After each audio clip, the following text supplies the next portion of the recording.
Sebelumnya, Assalamualaikum warahmatullahi wabarakatuh. Perkenalkan, nama saya Maya Nur Azizah. Saya dari kelas PAII, mahasiswa Universitas Islam Kyai Ageng Muhammad Bestari Ponorogo. Di sini saya akan mempresentasikan artikel saya yang berjudul Perbedaan Konsep Antara Nativisme, Empirisme, dan Konvergensi dalam Perkembangan Anak.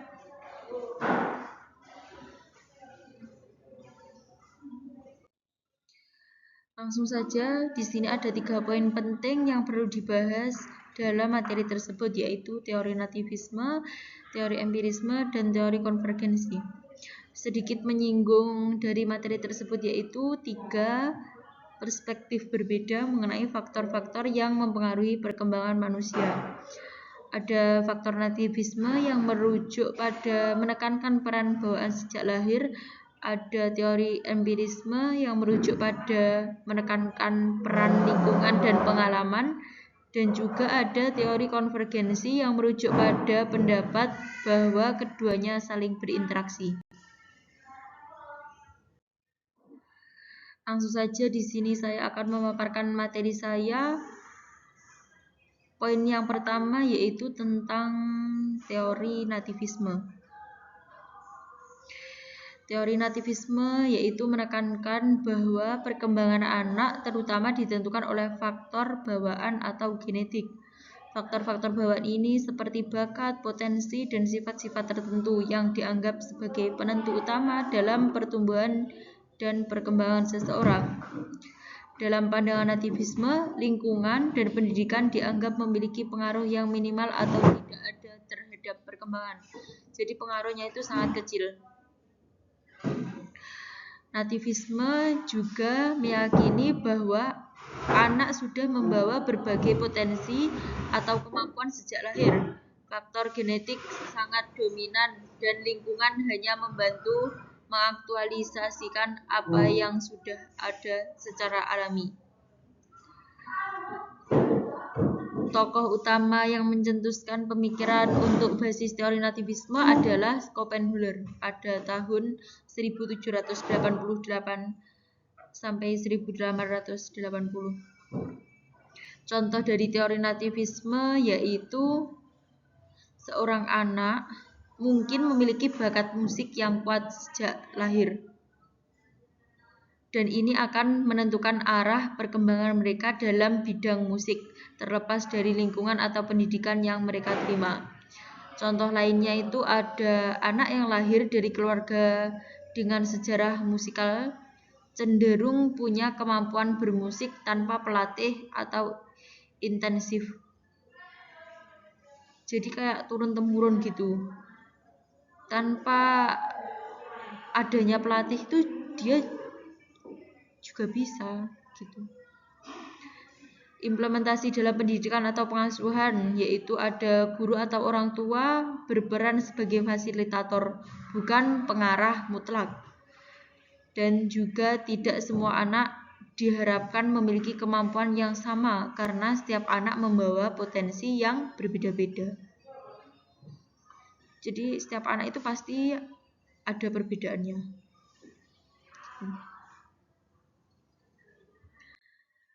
Dan poin yang kedua yaitu tentang teori empirisme. Teori empirisme menyatakan bahwa anak lahir seperti tabula rasa atau kertas kosong. Semua pengetahuan dan kemampuan diperoleh melalui pengalaman, pengamatan, dan pendidikan.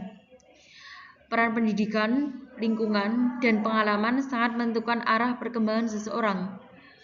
John Locke pada tahun 1632 sampai 1704 merupakan tokoh utama teori empirisme. Beliau pencetus istilah tabula rasa dan menyatakan bahwa semua yang diketahui seseorang berasal dari pengalaman.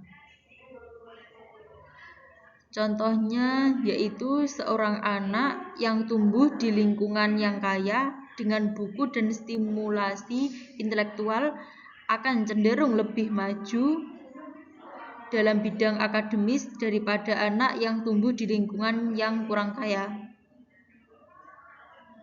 Ada juga contoh lagi, yaitu anak yang dibesarkan di lingkungan kaya, stimulasi akan berkembang lebih baik dibanding anak yang kurang stimulasi, meskipun potensi bawaannya sama. Tapi perkembangannya itu yang berbeda. Dan juga kemampuan berhitung berkembang melalui latihan, bukan karena bakat khusus. Implementasi dalam pendidikan atau pengasuhan, yaitu pendidikan dianggap kunci utama dalam membentuk anak. Selanjutnya, perlu menciptakan lingkungan belajar yang kaya dan mendukung. Dan juga semua anak bisa mencapai keberhasilan dengan pengajaran yang tepat. Jadi jika mengajarkan anak itu tepat, pasti anak itu akan berhasil dan juga tepat gitu. Poin yang terakhir yaitu tentang teori konvergensi. Teori konvergensi adalah pendekatan yang menggabungkan nativisme dan empirisme. Teori ini menyatakan bahwa perkembangan manusia dipengaruhi oleh kombinasi faktor bawaan dan lingkungan. Faktor bawaan memberikan potensi atau dasar, sedangkan lingkungan dan pengalaman berperan dalam mengembangkan potensi tersebut. Potensi bawaan itu penting, tetapi harus diaktifkan dan dikembangkan melalui lingkungan. Anak bukan hanya hasil genetik dan bukan sepenuhnya produk lingkungan, melainkan hasil interaksi keduanya. Tokoh utama yang mencetuskan pemikiran untuk basis teori konvergensi ini yaitu William Stern pada tahun 1871 sampai 1938. Beliau mengembangkan istilah konvergensi dalam psikologi perkembangan. Ia menyatakan bahwa perkembangan adalah hasil pertemuan antara faktor internal dan eksternal. Contoh dari teori konvergensi yaitu seorang anak mungkin memiliki bakat musik bawaan, tetapi bakat tersebut hanya akan berkembang jika mereka mendapatkan rangsangan dan pendidikan yang tepat dari lingkungan mereka. Jadi terpengaruhnya kepada lingkungan. Contoh lain yaitu anak dengan bakat melukis atau bakat bawaannya akan lebih berkembang jika diberikan alat melukis dan juga didatangkan pembimbing dan ada ruang untuk berekspresi atau lingkungan. Jadi disediakan tempat, alat, dan juga ada pelatih biar hasil yang maksimal. Anak yang memiliki kecenderungan introvert bisa menjadi pemimpin jika diasah melalui pelatih komunikasi dan pengalaman sosial. Implementasi dalam perkembangan atau pengasuhan yaitu pendidikan harus mengidentifikasi potensi anak lalu memberikan stimulus yang sesuai, dan juga perlu ada pengamatan individual pada anak tersebut karena setiap anak punya karakteristik yang unik dan yang berbeda-beda.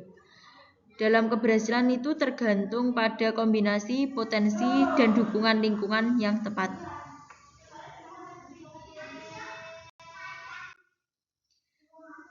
Demikianlah tadi penjelasan dari materi saya yang berjudul Perbedaan antara nativisme, empirisme, dan konvergensi dalam perkembangan anak.